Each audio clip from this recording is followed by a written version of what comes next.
Okay, hi guys. I've had a few people contact me over the last few weeks. I've been tremendously busy the last few weeks, which it's a bit of bullshit. I've been a little bit busy the last few weeks, and then I've been bronzing this torso on the beaches of Corfu.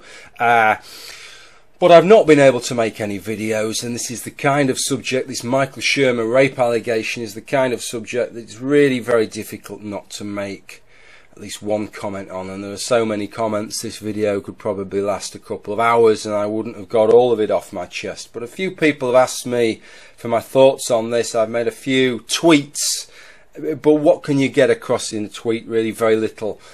So I wanted to make a video just to outline a few thoughts that I had on this. I think firstly, if you haven't read it, I'm sure you must have done, if you haven't read it, go and view the blog article by P.Z. Myers, in which he retells a rape allegation that was made about Michael Shermer by a person unknown, an anonymous person, not unknown to P.Z. Myers, unknown to us, and he regarded this as the moral thing for him to do. It's very interesting that he regards that as a moral thing to do, because in any other context, if we strip away the sexual side of it, almost unanimously we condemn this kind of action, don't we? And why do we condemn it? Because you're denying somebody the right to defend themselves. It is true with regard to sexual crimes that it's often one person's word against the other. It's a case of he said, she said, which is one of the problems with regard to getting a conviction. When somebody is guilty, let's say that we're God and we're looking down on it all and we can see that somebody's guilty, but it's very difficult to prove that because it's one person's word against the other. But this is why these things have to be handled in a court of law, because if you put yourself in the position of a Michael Shermer here, I don't know what Michael Shermer's position is. Is he guilty? Isn't he guilty? Is the person that's making the accusation guilty of fabrication or embellishment, or not guilty? I have to remain in a position of agnosticism on both counts. But with regard to the person making the accusation, they are anonymous. I don't know who they are, so I can't hold that against them. But Michael Shermer can never be entirely clear in my mind of that allegation. Even though I firmly uphold the position of innocent until proven guilty, I can't remove every shred of suspicion unless he can provide me with a significant amount of proof that he didn't do it. But of course, because it's often a case of he said, she said, he's just as well denied the ability to demonstrate his innocence as the other party is to demonstrate his guilt. So this is the kind of situation where a kind of shit smearing, throw enough shit and some of it's going to stick, works very, very well.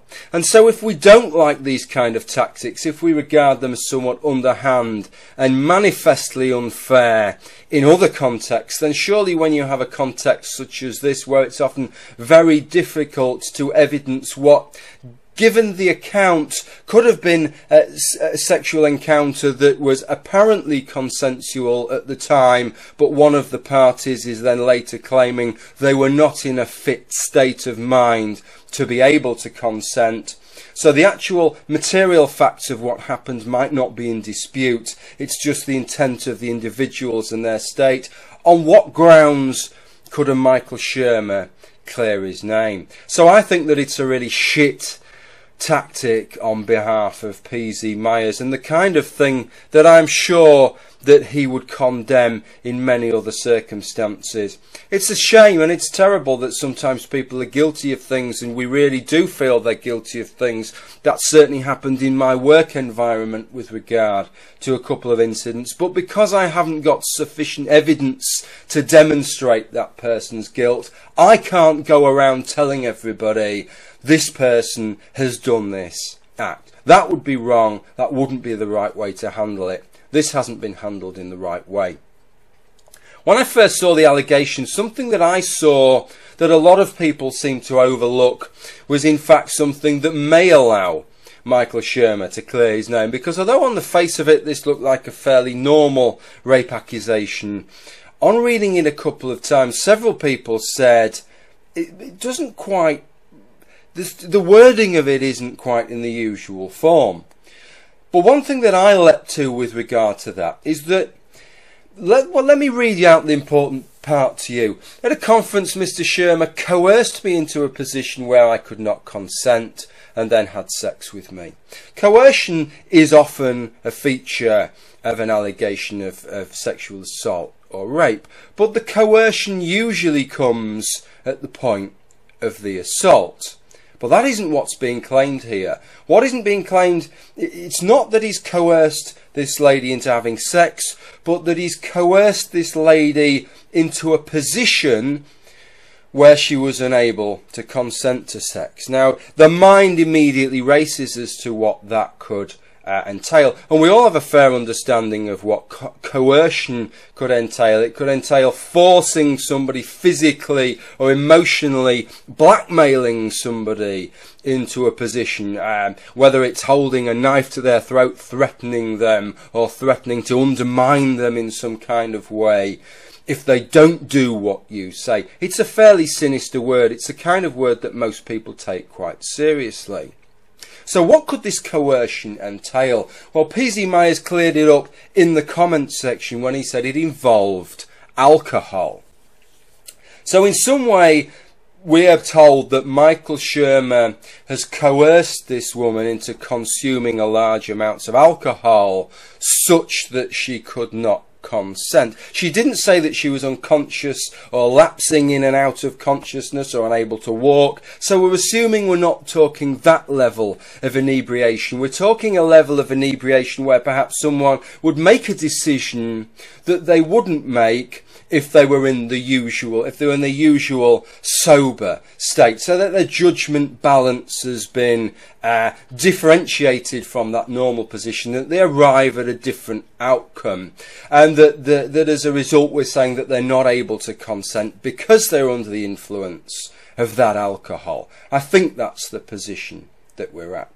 So therefore, most of us who have a usual understanding of coercion are thinking, what exactly has a Michael Shermer done here to force this lady into consuming alcohol? And this is where we have this kind of definition gap, it turns out. And it's the same kind of definition gap that I moaned about some time ago with regard to the word misogynist, where most of us understand the misogynist is somebody who hates women. A misogynistic act is an act of hatred or intense dislike towards women. And then these other people are saying, no, when we use the word, we mean something totally different. We just mean something that may be just mildly sexist, even inadvertently mildly sexist. That is what we mean by it. Of course, the point that I made at the time is that when you use a different definition to somebody else, you tar people with the definition that other people are using, because they're labouring under a misapprehension that that's the definition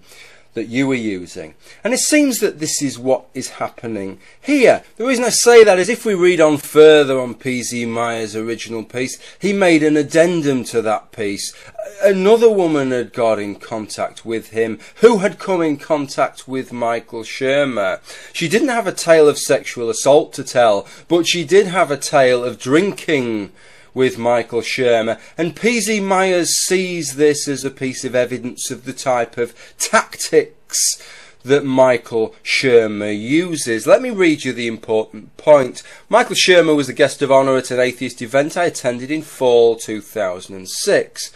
I was on the board of the group who hosted it. It is a very short story. I got my book signed, and at the post-speech party, Shermer chatted with me at great length while refilling my wine glass repeatedly. I lost count of how many drinks I had. He had flirted with me, and I am non-confrontational and willing to be rude, so I just laughed it off. He made sure my wine glass stayed full. And that's the entirety of the story.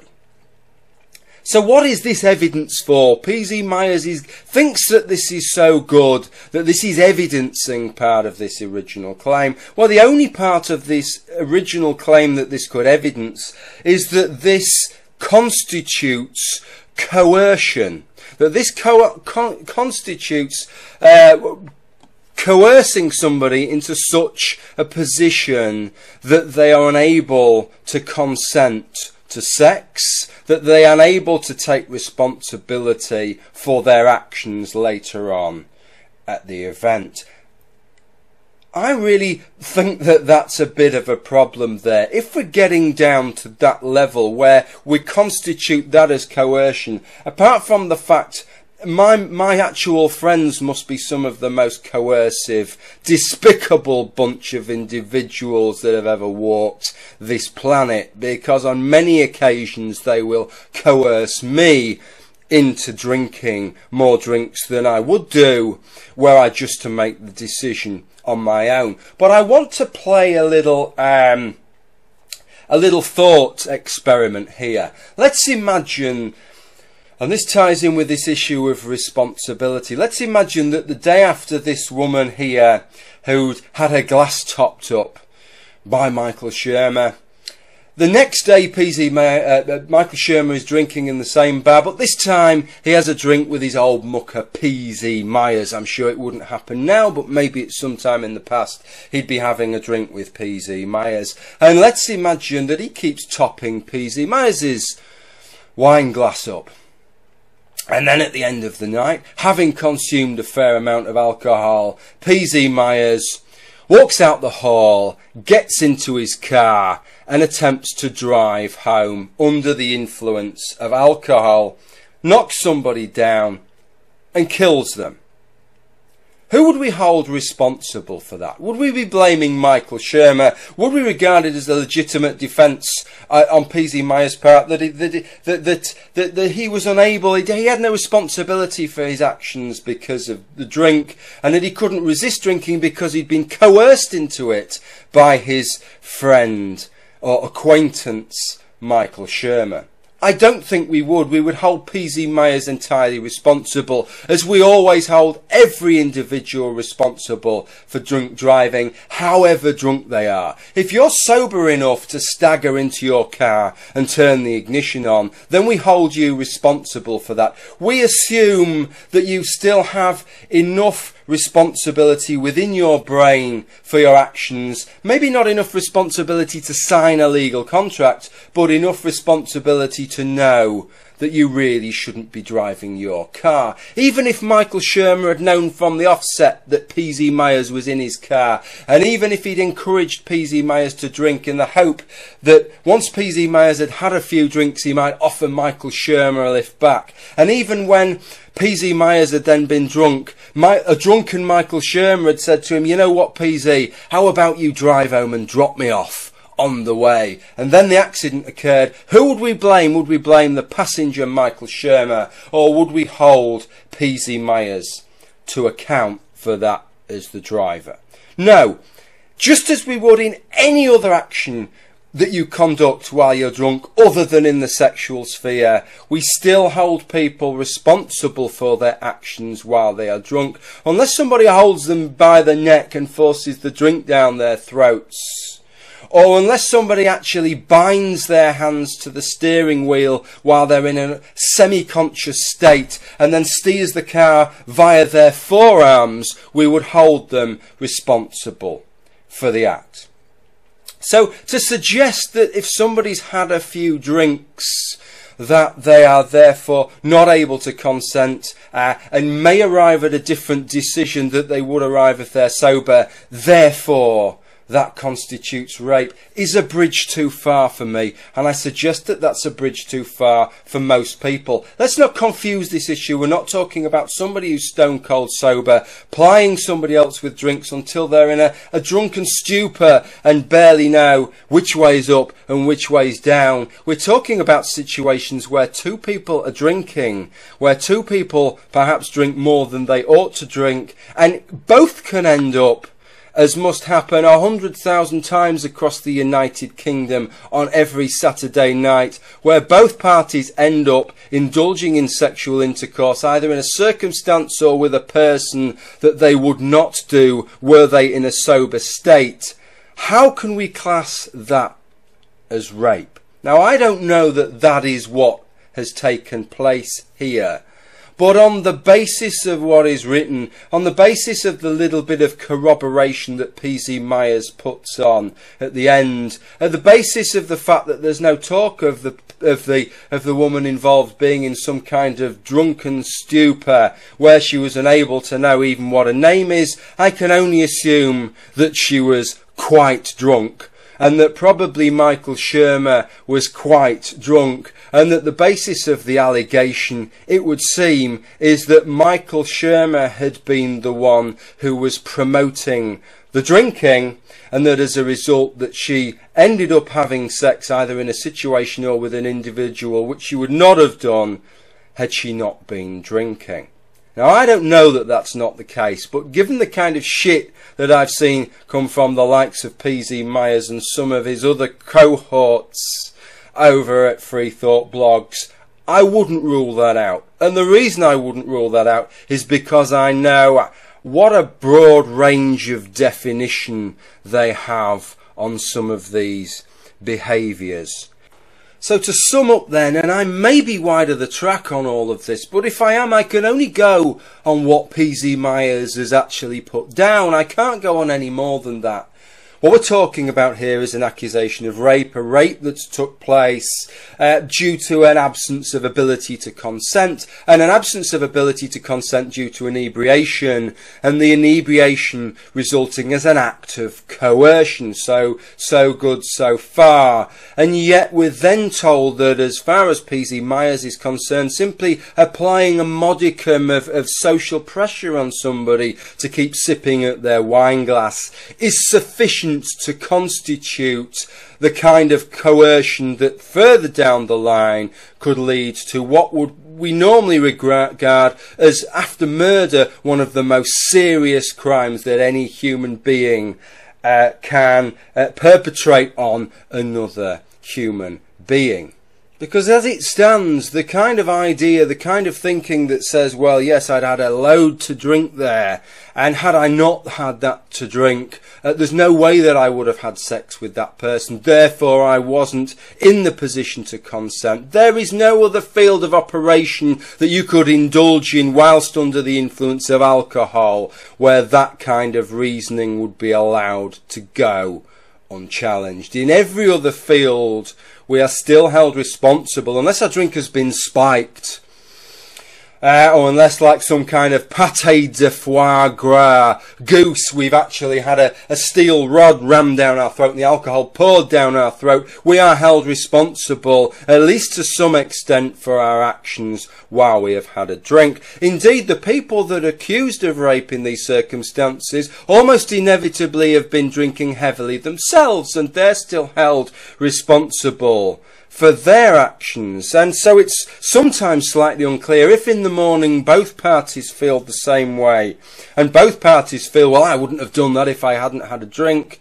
Where does that leave us there? Is it rapists all round? It's just absolutely fucking ridiculous. And we're getting into a stage where we're trivialising something which we really shouldn't be trivialising. Okay, so that's about it. What have we learned? Have we learned that P.Z. Myers is a cock? No, we haven't, because we knew that already. But what he has done here, let's make no mistake about it, is an absolute cunt's trick, what he's pulled off here. And as everybody's stepping away, slowly backing away from P.Z. Myers, he can be there and he can point out, well, there you go, that's just evidence of the rampant misogyny in the community. I've got to tell you, it isn't, P.Z. People are backing away from you because they find people like you genuinely fucking scary to have anything to do with. Anyway, thank you for watching this video. I hope to get back to making some more substantial and better formulated videos in the near future. Thank you for watching, and bye for now.